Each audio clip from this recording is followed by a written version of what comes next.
Cet été, beaucoup de festivals de musique ont été annulés ou réduits. Certains musiciens ont perdu une grande partie de leurs revenus.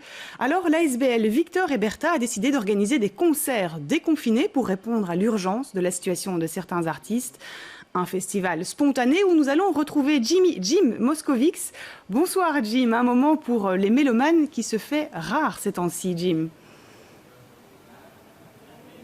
Oui, nous sommes à Bihir, juste à côté de Tour et Taxi, pour un festival spontané. Vous l'avez dit, un festival de concerts déconfinés. Au programme cette semaine de la musique classique, avec notamment aujourd'hui de la harpe et du saxophone. Je vous propose d'ailleurs d'écouter un extrait de ce qui s'est fait cet après-midi.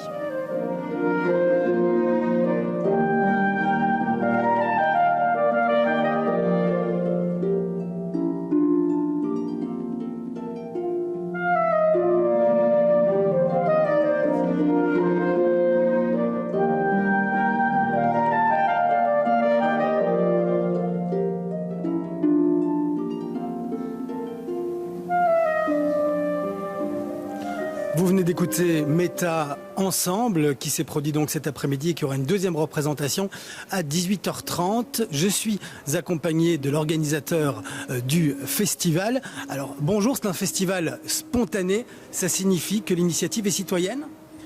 Oui, tout à fait. En fait, comme la plupart de mes collègues musiciens, je suis musicien moi-même, tout mon été s'est annulé et à la fin du mois de juin, quand mes derniers concerts de l'été se sont annulés, je me suis dit qu'il fallait faire quelque chose. Et donc, après beaucoup de péripéties, j'ai décidé de faire ce festival totalement spontané. En 10 jours, j'ai programmé une vingtaine de concerts avec des musiciens qui vont participer, évidemment. Et voilà, donc il y a des concerts tout l'été. C'est un prix très accessible. Donc c'est 5 € par personne. Mais si les gens veulent soutenir les musiciens, montrer vraiment leur soutien, ils peuvent acheter leur billet plus cher, c'est-à-dire ils peuvent l'acheter à 15 € ou à 40 €.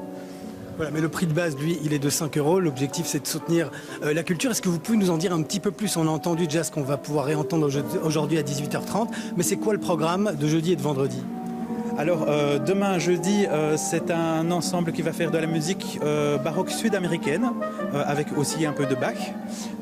Donc il y aura une flûte à bec, un violon et un clavecin. C'est un ensemble qui s'appelle El Capricho del Duende.